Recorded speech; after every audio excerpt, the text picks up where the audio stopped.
quite well, but not in public, not to us. An opera lover, she has got a fiercely analytical intelligence, strong views, and a dry wit. But none of that's on show. When you delve into her background and childhood, you begin to discover the extraordinary story behind the public image. In Britain, given how much she matters to us, we know ridiculously little about Angela Merkel. She's criticised for her style and tone, the humorless German Hausfrau who cooks potato soup and keeps her cards worryingly close to her chest. Or, more often, she's attacked as the new Iron Chancellor, determined to impose agonising fiscal discipline on weaker, more feckless economies and mould all Europe into a copy of Germany. A good place to start, I think, is to ditch the easy historical comparisons, because Angela Merkel is a figure of our here and now, and it's vital to understand her better. Why? Because she matters more to our future than, what, 95% of British politicians? And now, as she faces the German voters once more, with soaring popularity rates, more than ever, we need to understand this woman. Angela Merkel is making modern Europe. What made Merkel?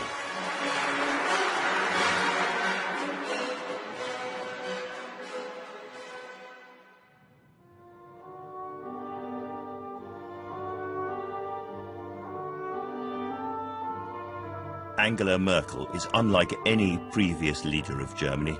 In fact, she's different to pretty much any leading German politician. Not simply because she's a woman, it's because she grew up in former East Germany, one of the most paranoid states at the heart of the communist Eastern Bloc. Merkel was born Angela Kasner in Hamburg in West Germany. Her father, Horst, was a Lutheran pastor and her mother was a teacher. But in 1954, when Angela was just a few weeks old, her father uprooted his family from the West and moved them to East Germany. He brought them to Templin, a small town about 50 miles north of Berlin, to run a parish and train young priests in a seminary. Templin was mainly an agricultural area. Back then there were several construction companies and a lot of farms. There was also a place called Waldhof, where disabled children lived. The Waldhof was an estate on the outskirts of Templin, where Horst Kasner ran his seminary and a centre for the mentally disabled. It was in these surroundings, away from other families and children, that Angela Merkel lived until she was 18. An unusual home that may have helped forge a sense of differentness, of being an outsider. As a politician, Merkel has never been overbearing when it comes to her religious views.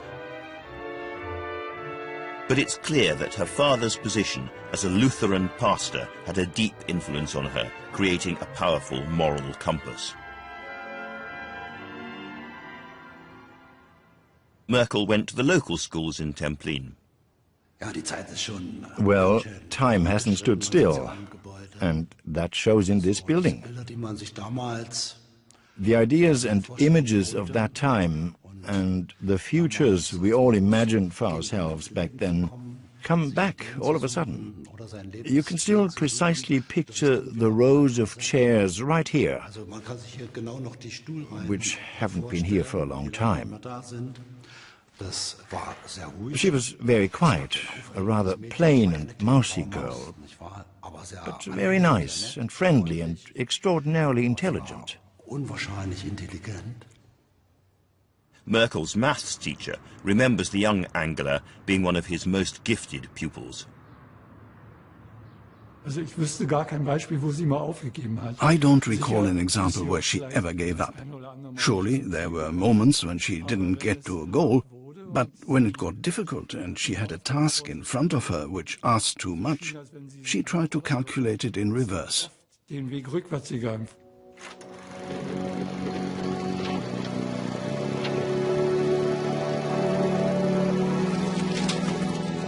Merkel is the first German chancellor born after the Second World War.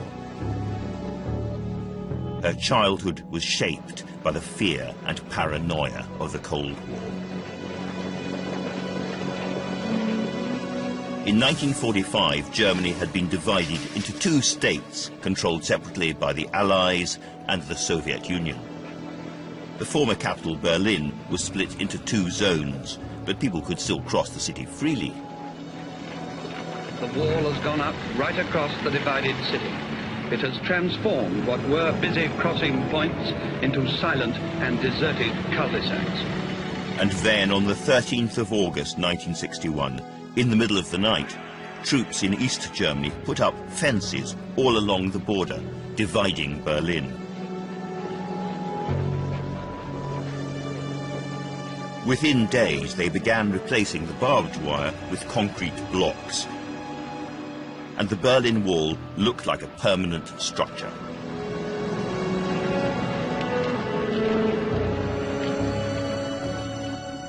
Back here in Templin, as across the rest of East Germany, the reaction was of utter shock. Angela Merkel later described the day the wall went up as her first political memory. Her father, the pastor, preached a sermon here in Templin, and she said afterwards everybody was in tears. The German people were divided, and those caught on the eastern side were locked in. Meanwhile, Berlin had become the front line of the battle between capitalism and communism. John F. Kennedy had come to town.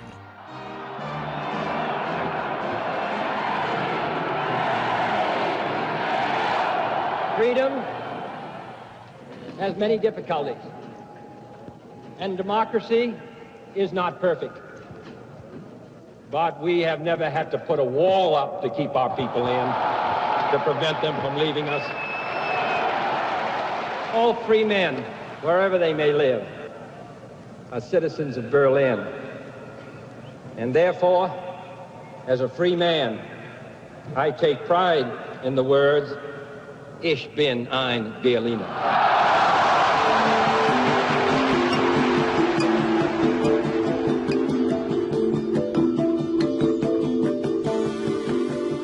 Growing up in a socialist dictatorship, whatever she truly believed about the system, Angela Merkel learned how to keep her cards close to her chest.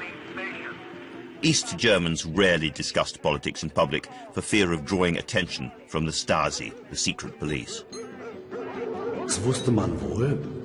Presumably everyone felt this, and it led people to have a network of hidden lives. We all here had some kind of double identity.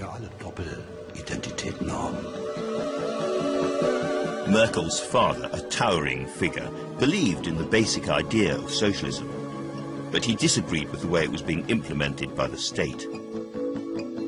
He held politically charged gatherings at his seminary, and as Angela grew up, vigorous debates rang around the dinner table. At school, Merkel excelled in both maths and Russian, even winning Templin's annual Russian Language Olympics. She was really gifted in languages, and as she had already begun to learn Russian in the 5th class, she learned Russian there intensively too. And there was, just like in mathematics, a district Russian club, which specialized in promoting Russian, and she took part in that with magnificent success.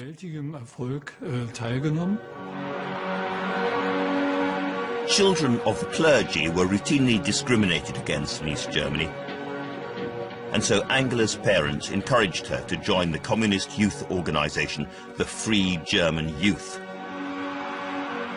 This rare photograph shows Merkel after she won a silver Lessing medal given for excellent school results and also outstanding socialist engagement.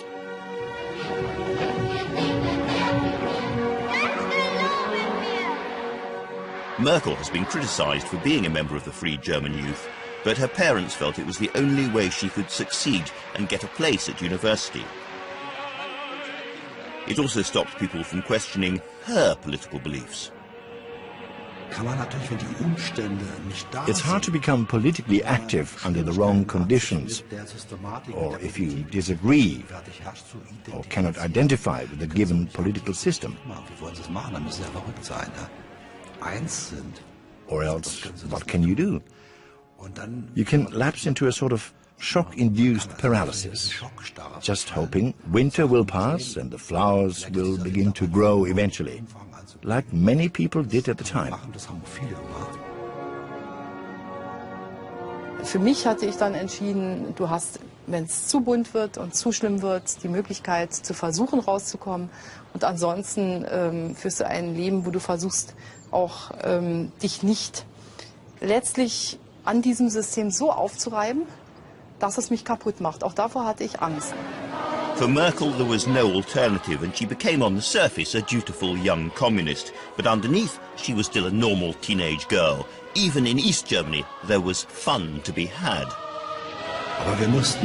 We always had to pass through the forest to the socialist production plant we were trained at, to see how production worked and what different careers looked like. One time, we even stole a case of beer from the smithy, drank it all, and then returned home rather merry. Obviously, Angela did not miss out on any of that either.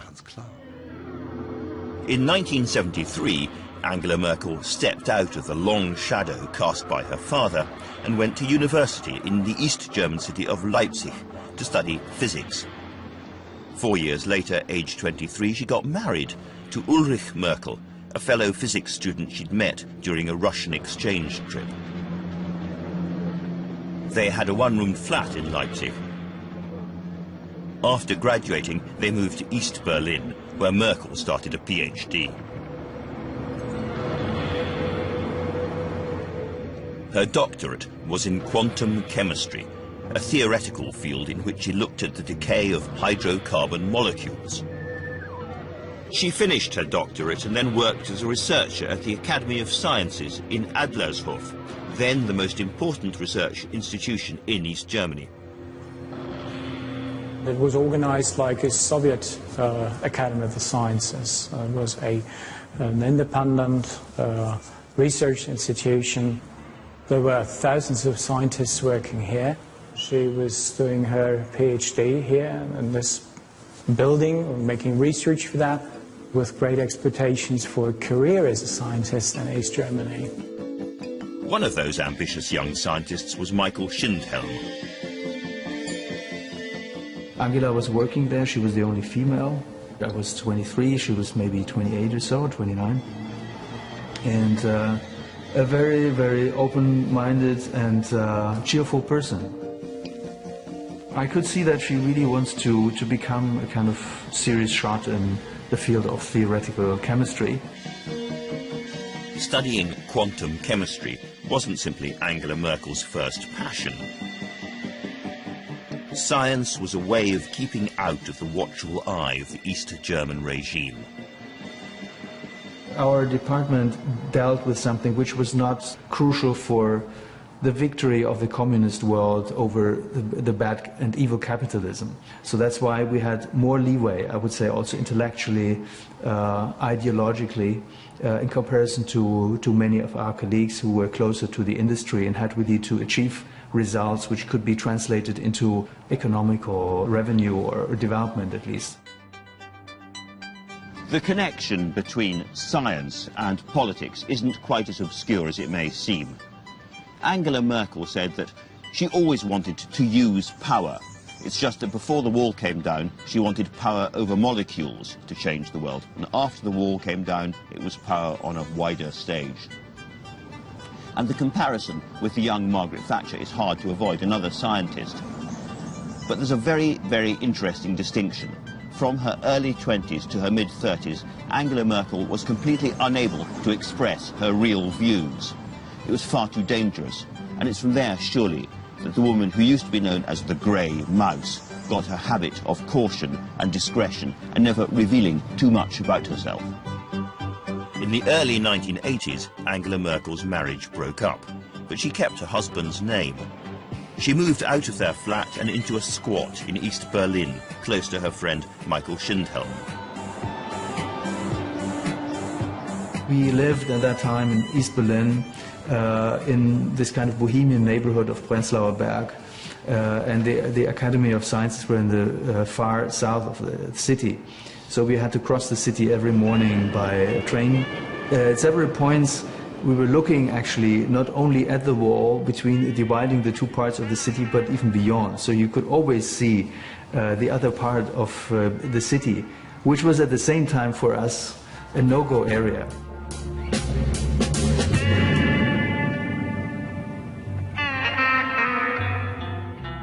Our mind was sort of shaped by this kind of absurd of a social situation, being trapped, being locked in, trying to find channels to look out also.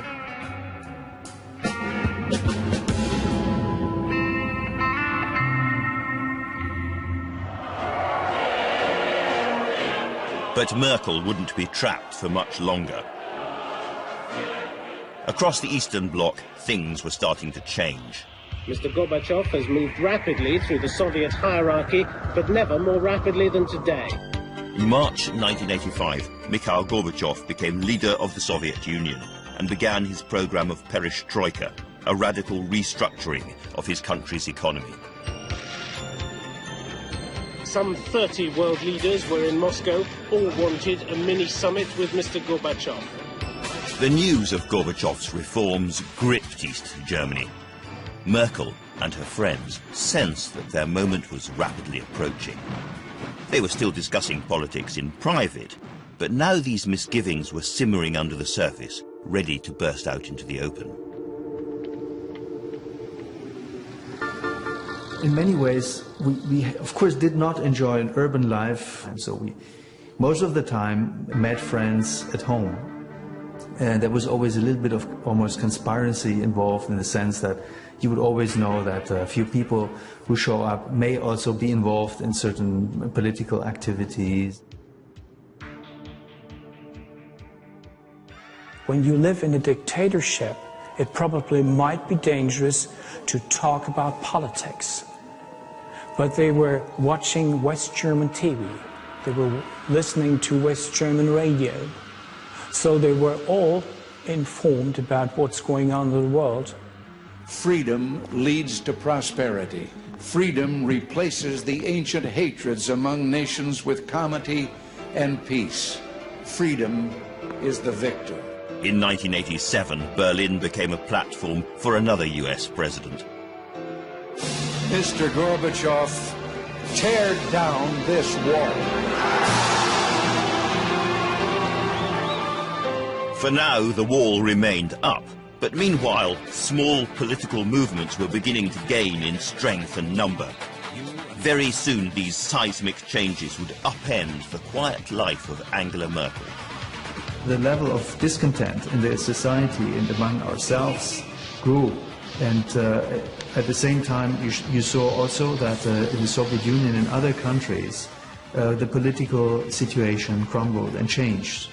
That all encouraged to release this potential of criticism and to translate it into activities. Merkel did so too.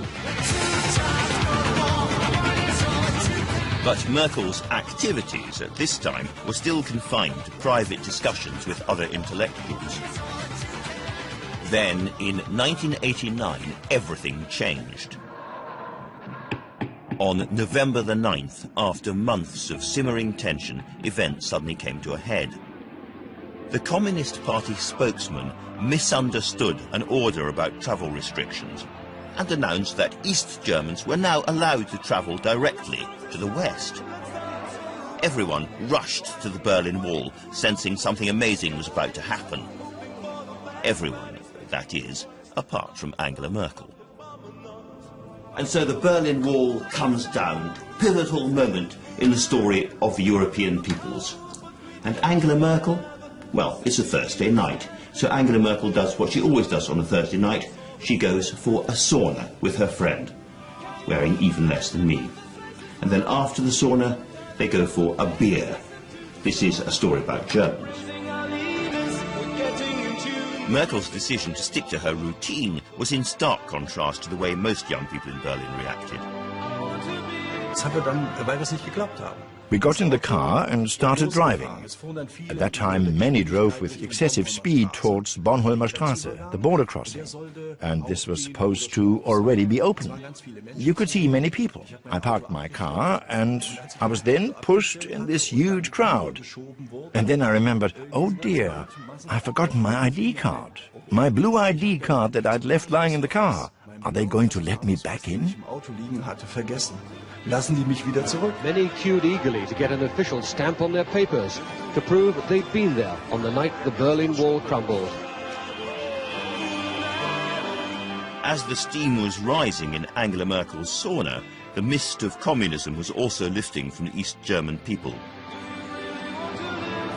The Berlin Wall was tumbling down, and things were changing for everyone, even for Angela. Well, all of a sudden, lots of things were possible that were previously impossible. You could suddenly travel, you could compete for all positions in society. So you could establish political parties. You could even get yourself elected as a board member of a party, or maybe even as a chairman, or become a minister. It was really something like a whirlpool for all of us. Merkel, like myself too, we come from a generation, we were around 30, where it was not too late to reinvent yourself. Some people did this, like for example Angela Merkel. And she saw that politics becomes something extremely important in general, because it was obvious that the two Germanys have to reunify and to create a completely new country.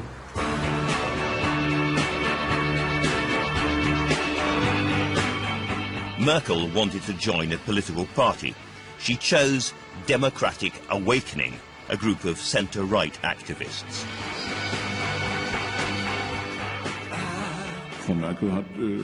One day, Frau Merkel knocked at the door of the office of Democratic Awakening, which we had founded, and asked if she could be part of this as well. Als ich dorthin kam, waren eingepackte, also eingeschweißte Computer dort, die als Geschenke oder Gaben aus der Bundesrepublik alt gekommen waren. Und ich hatte den Eindruck, dass ich dort bei der Installation ein bisschen helfen konnte, weil das meinem Arbeitsgebiet entsprach.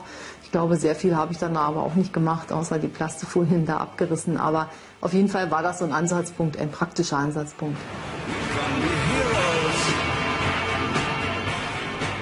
The period immediately after the fall of the Berlin Wall produced a maelstrom in German politics.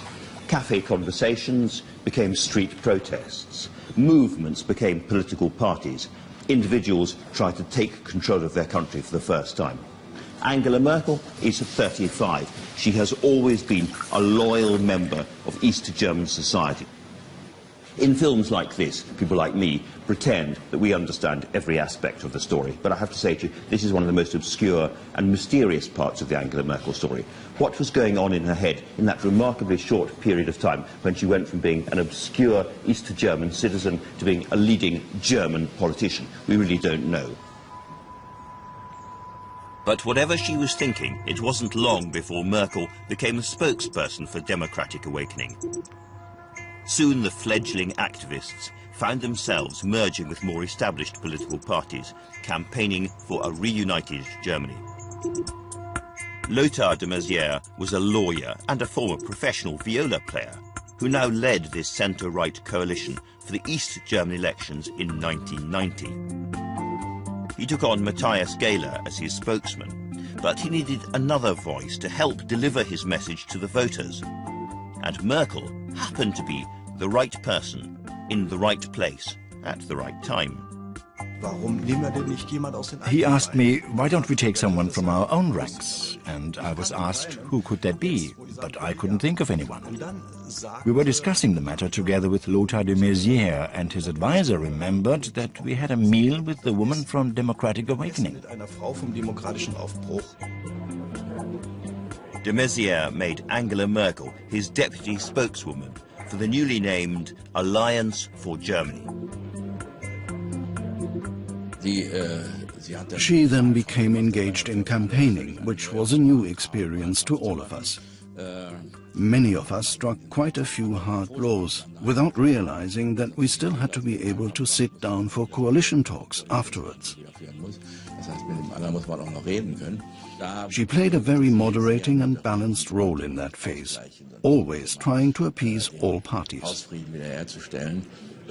I was her boss, and up to this point, Frau Merkel had always acted very much in the background. And you had to tell her from time to time, Angela, you'll have to speak at the podium too. And then she did. Ja, meine Damen und Herren, heute gab es eine Ministerratssitzung mit der wohl maximalen Tagesordnung, die es je gab. Es waren über 30 Punkte. Und ich werde mich bemühen, in aller Kürze, aber auch in der gebotenen Ausführlichkeit, Sie zu informieren. Angela Merkel stood out from the rest. She seemed very different to the traditional slick and polished image of a politician. She didn't seem to care about her outward appearance at all. She was a typical GDR scientist in that respect, wearing a baggy skirt and Jesus sandals and a cropped haircut. I remember coming back from our first trip and remarking to my female office manager, couldn't you go out shopping for clothes with her?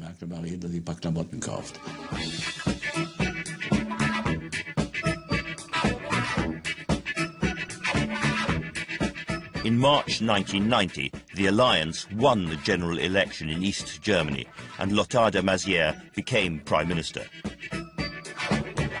Now both halves of Germany were racing towards reunification. Many politicians, particularly in France, felt threatened by the idea of a larger, more powerful Germany. And so to constrain the new Germany, to tie it down politically and economically, they struck a deal. Germany was allowed to reunify, but in return they signed the Treaty of Maastricht, which created the European Union and the promise of a single currency. This continent-changing event, the creation of a united Germany inside a united Europe, would become the driving force of Merkel's political vision, and it happened at a critical time in her career.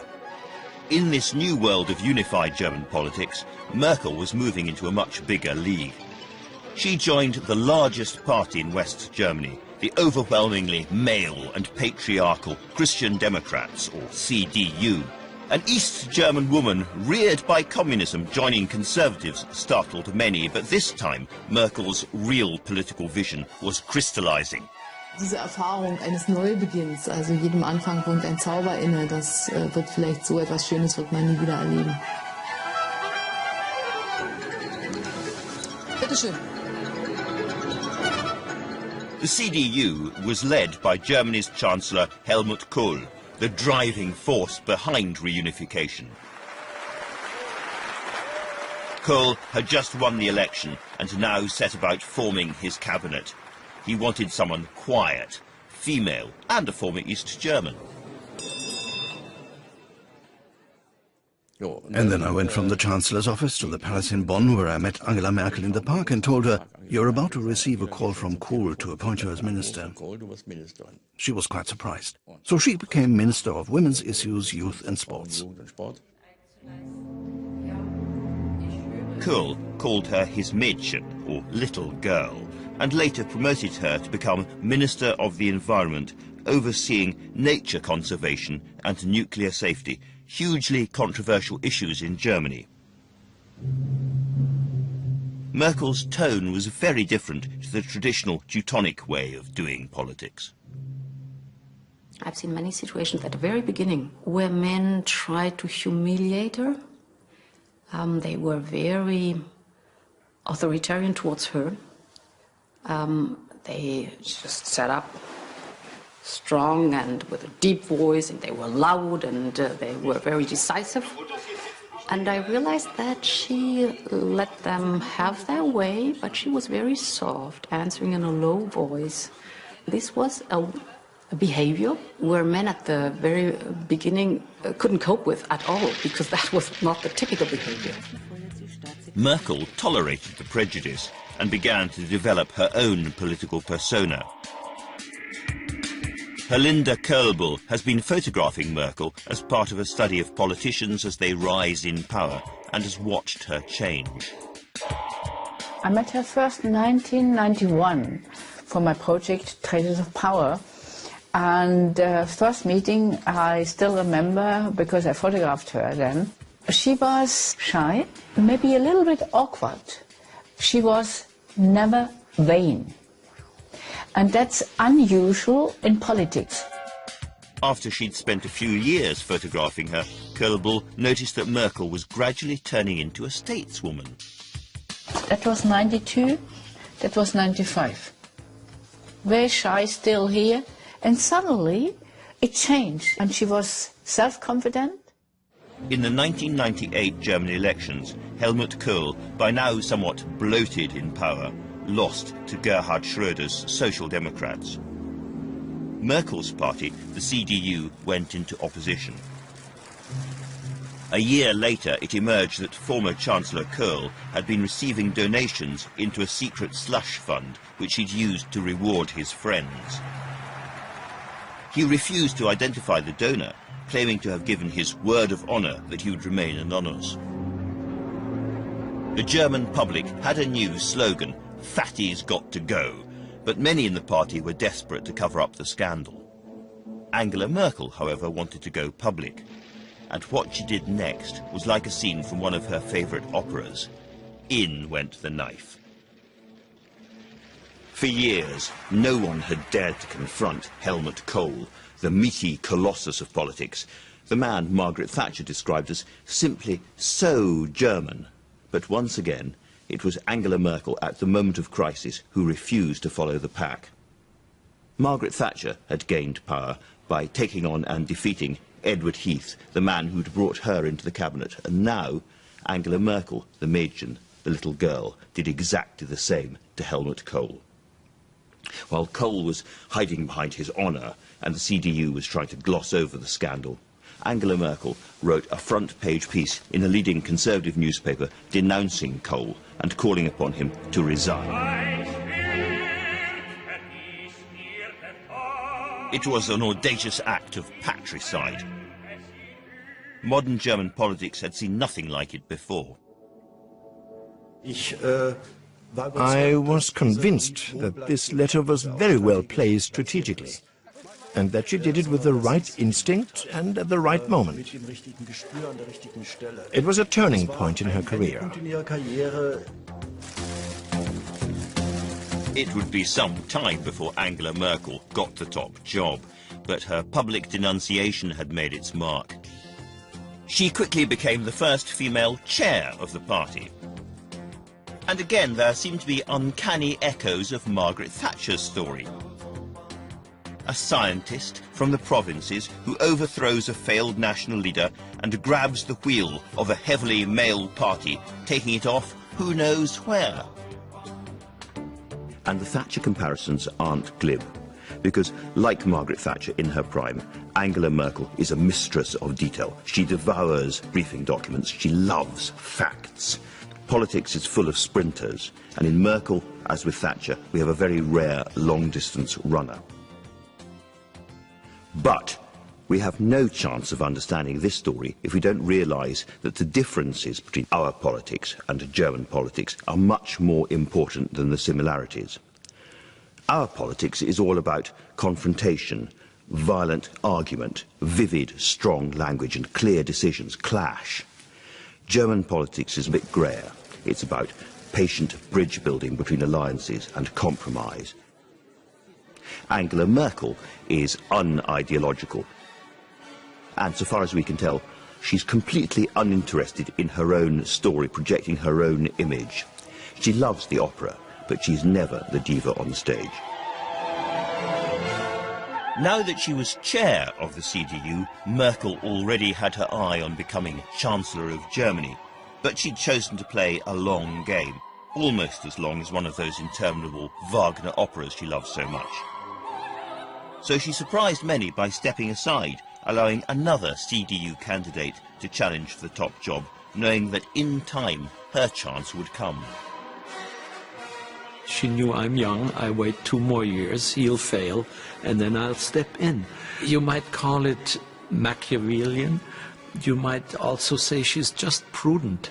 Maybe that is the feminine side of her as well. It certainly was cunning, and she used this again and again. At a garden party at my house one afternoon, I introduced her to my friends. May I introduce you to the first women chancellor Germany will know? She was not happy about this remark. It was as if I was calling her game. But Angela Merkel's game paid off. The CDU lost to Gerhard Schröder again in the 2002 election. And shortly afterwards, Merkel took over as leader of the Conservative opposition.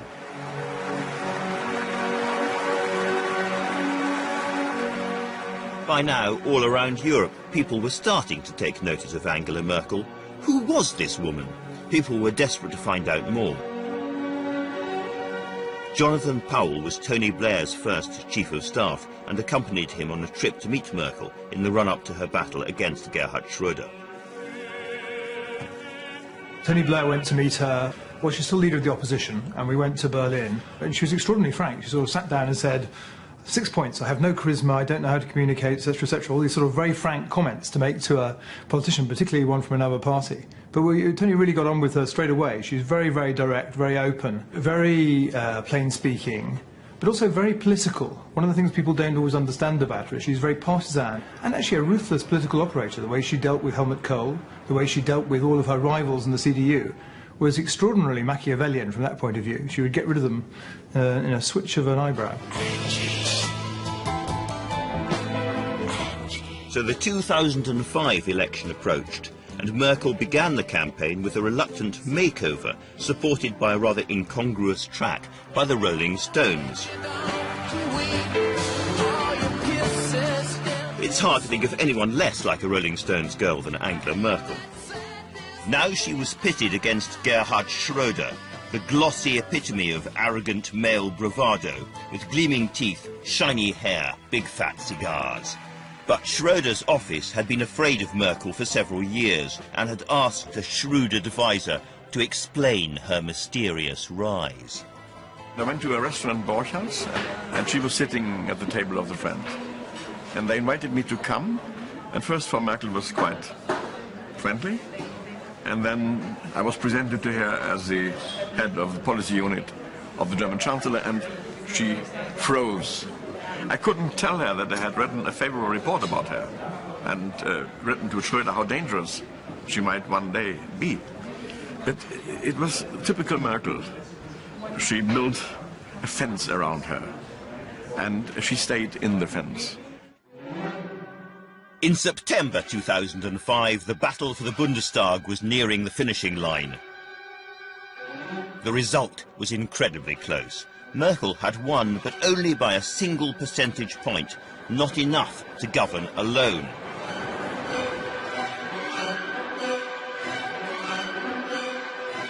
The next stage was a live TV debate to decide which parties would form the coalition government and who would be the leader, and Schröder went on the attack. Verglichen mit dem, was in dieser Republik geschrieben und gesendet worden ist, gibt es einen eindeutigen Verlierer. Und das ist nun wirklich Frau Merkel. Und das sollten auch Sie mal zur Kenntnis nehmen. And Schröder, some people said he was drunk. He was blown up. He was really full of testosterone. And he was, you will never become chancellor, and so on. He was talking to her. And she was saying there, he was saying nothing. Angela Merkel simply didn't rise to Gerhard Schröder's aggression. That night she showed that politics could have a different tone. You didn't have to be a flaming ideologue hectoring your opponent. She sat back and let Schröder implode on his own. A week after the 2005 vote, the CDU and Social Democrats agreed to form a grand coalition, where the two parties would be working together. And Angela Merkel became Chancellor of Germany. In her first address to the nation, she reminded the German people where she'd come from. For me, she says, when the wall came down, it gave me enormous opportunities. I want to repay my country and give everybody a fresh start. Angela Merkel, the girl who'd grown up in a divided post-war Germany, the young scientist who'd experienced the fall of the Berlin Wall and the collapse of communism, and the fledgling politician who'd worked towards reunification, was now the most powerful woman in the world, leading Germany through the expansion of a united Europe. We never had a queen in our German monarchy throughout the centuries, so it was really a major revolution when all of a sudden she became a chancellor. Being a woman in the world of politics will change everything, because the rest of the politicians could not continue to play their games as they had before. Germany's new chancellor was offering a different style of leadership, and Germans had to adjust to a very different hand of authority. She's somebody who's very much taken back.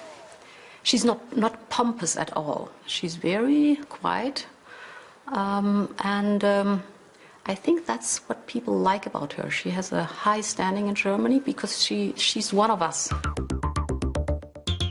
Her big thing is indeed her little telephone. And I'm getting cell phone messages from her even now, sometimes, you know, late at evening or so, which she types into her little Nokia, not even, you know, a very sophisticated machine. But that shows that she believes in very direct contact with a few people. Merkel is said to do her own shopping and likes gardening and making cakes at home. She refused the Chancellor's grand penthouse apartment and instead lives in an ordinary flat with her second husband, a chemistry professor who consistently avoids the media. In personal terms, Angela Merkel's remained humble and true to her roots, but she has a very distinctive and modern German political outlook. She's pro-market, pro-freedom, pro-capitalism, but she's also in favour of trade unions, seeing business and workers as equal partners, a big difference to conservative traditions here in Britain. She never ever polarizes. She always makes sure that people save their face. And I think that's one of the reasons why she's successful to go forward with tricky questions, because she knows you always see people twice during your life. And therefore she really tries to keep people in a consensus. This is sometimes slow, it takes time. Das wird mir häufig zum Beispiel auch vorgeworfen. Ich würde nicht aus dem Pushen kommen, ich würde nicht handeln, ich würde die Dinge treiben lassen. Für mich ist immer wichtig, dass ich mir alle möglichen Entscheidungsoptionen, wie man es machen könnte, durchspiele. Und zwar nicht nur wie so ein theoretisches Experiment, also einmal im Kopf, sondern auch versuche, damit zu leben. Also einen Tag lang, wie entwickelt sich das und was würde das bedeuten? Wer würde was dazu sagen? Wer würde vielleicht was darüber schreiben? Wer würde das kritisieren?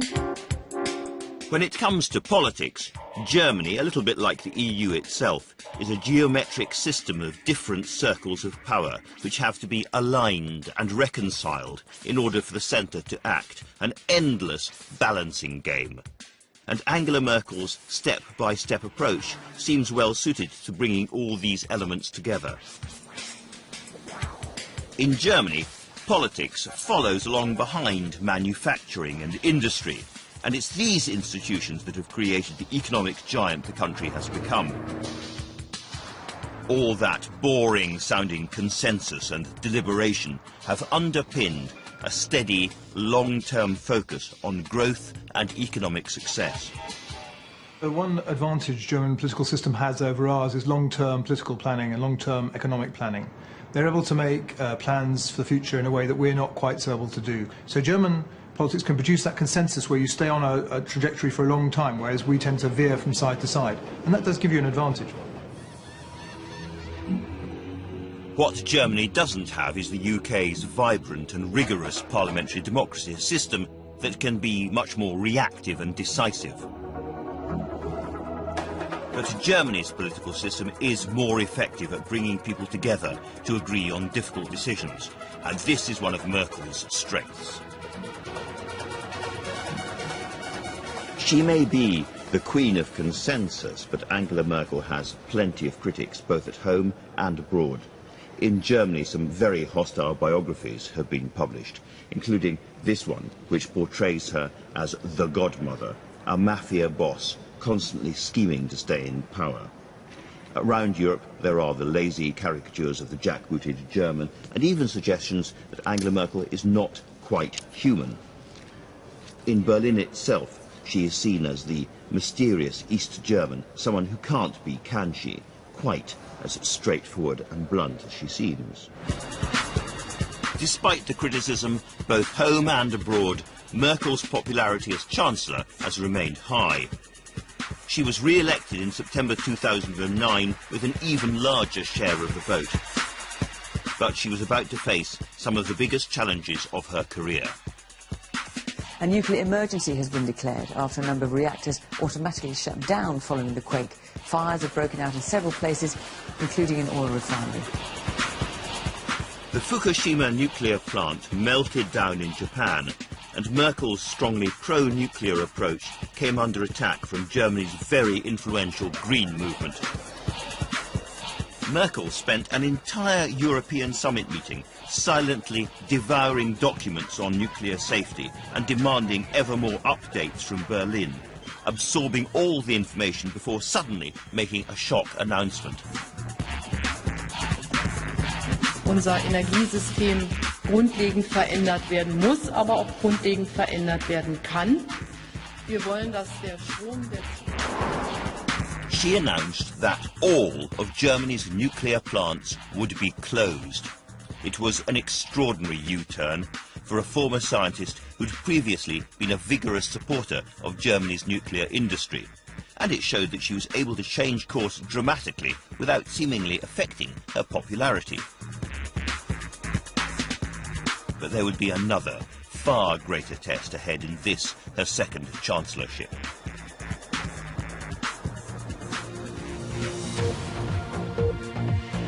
The Greeks are warned that they could drown in debt unless drastic spending cuts are agreed.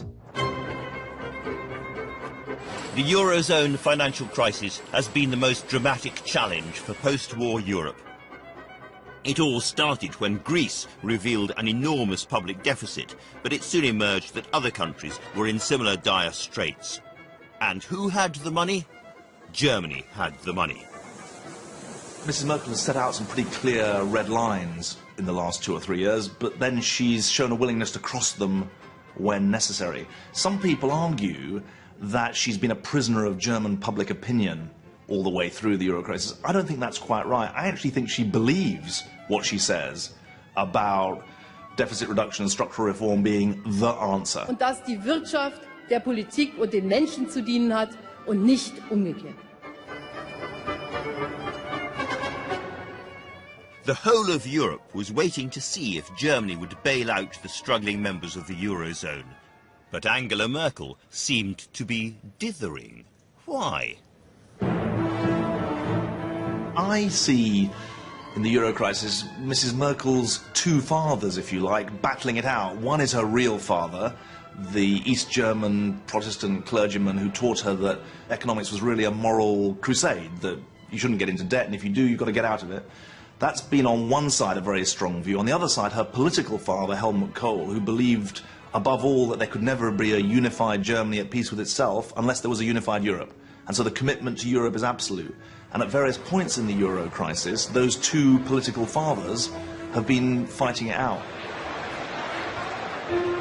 To start with, it seemed as though her first father, the Lutheran pastor, had won and that other Eurozone countries would just have to get themselves out of debt. But what about European unity? Caution and hesitation have always been hallmarks of the Merkel machine.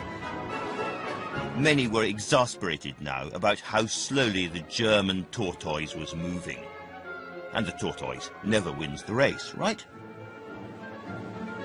You cannot deal a euro crisis by being very authoritarian. You only can manage such a crisis if you take a lot of people along the way. Angela Merkel always knew where she wanted to end up, but she took time to find a way where everybody could go along with. Merkel knew that if Germany was to sanction a Greek bailout, she had to sell the rescue plan to her own hard-working, tax-paying people. She had to move German public opinion in gradual steps. She could not move them to paying for the Greeks, to paying for the Spaniards, to paying for the Portuguese in one go. She had to take them to the edge of a cliff each time, show them what the choice was if they didn't agree to do the subsidies, and then persuade them. So I think she actually played it extremely cleverly. Finally, Merkel presented her plan to Europe. The Greek economy would be bailed out, carrot, but the Greeks would have to accept brutal fiscal conditions, stick. Es ist natürlich von allergrößter Wichtigkeit, dass die Programme, die wir mit Griechenland vereinbart haben, auch weiter fortgeführt werden, dass der Weg, den Griechenland eingeschlagen hat. The same would follow for other struggling Eurozone economies. Merkel had suddenly been thrown into the position of becoming Europe's de facto leader. Reluctantly, taking a role she'd never asked for and didn't expect. Imposing austerity measures, massive cuts in public sector salaries, jobs, extending the age of retirement. Did the Berlin Wall fall for this? In Athens, the austerity plans sparked strikes and riots, and Merkel became a figure of hate. Some people accused Germany of trying to take over Europe. Haftung und Kontrolle zusammengehören müssen.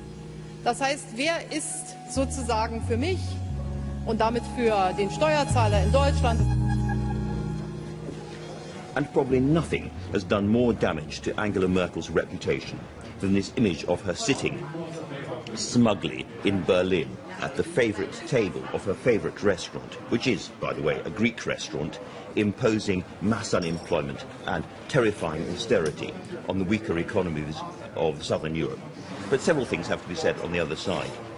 First of all, given Germans' historic terror of inflation and their recent economic success, an economy that's been well run and strong, virtually any German leader would have had to say more or less what Angela Merkel has said.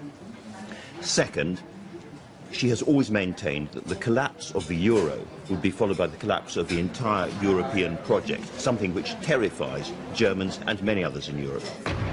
If the euro fails, Europe fails. The blunt warning from the German Chancellor. Der Euro ist der Garant eines einigen Europas. Oder anders gesagt, scheitert der Euro, scheitert Europa. Und weil ein Europa der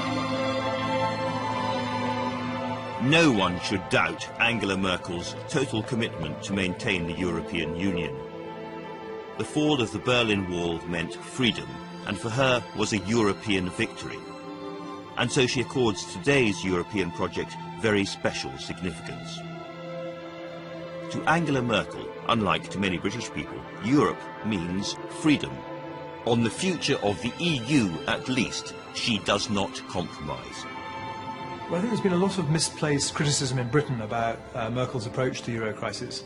I think she was very clear from the start. She sent very clear signals. She talked about if the euro collapses, the European Union collapses. She was absolutely clear she was drawing a line and not going to allow the euro to collapse, and she had the advantage of political consensus in the country.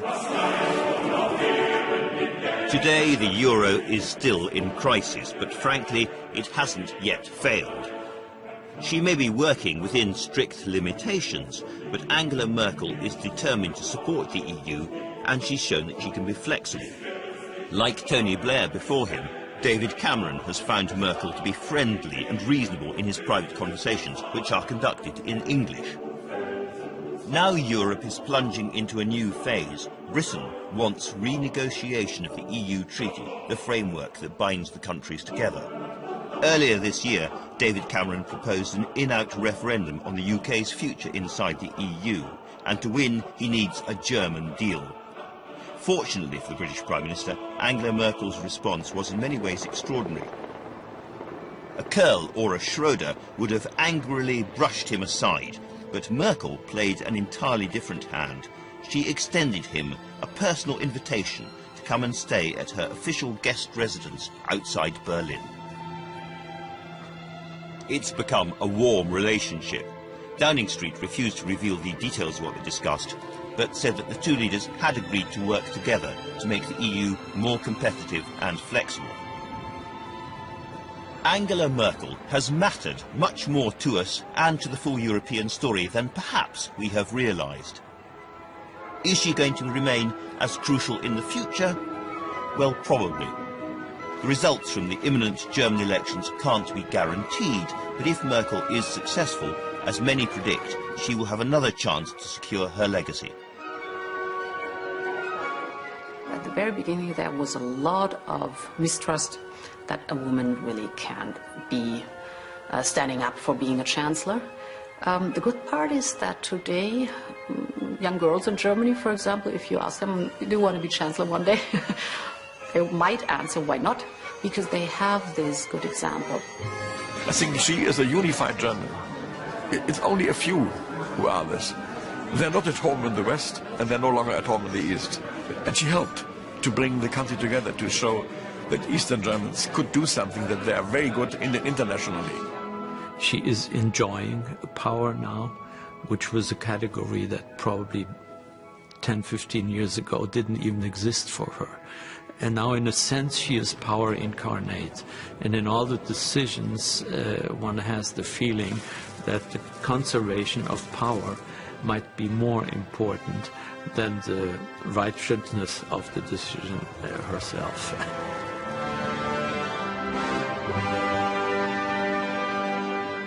I think a lot of European leaders have come and gone while Mrs. Merkel has been in charge. She's outlasted pretty much everyone, each one of us.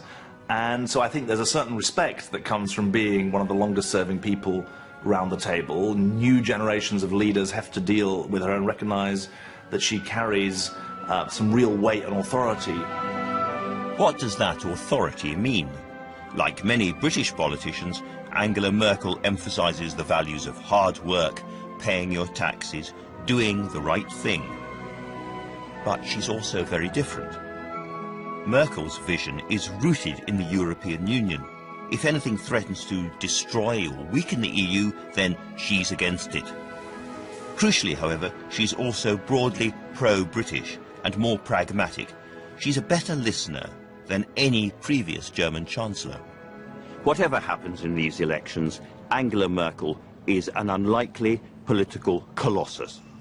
For our part of the world, in our times, she's probably the pivotal figure. But as we in Britain begin to debate a different relationship with Europe and turn to Berlin for understanding and compromise, we may come to regard Angela Merkel not as a forbidding German Hausfrau,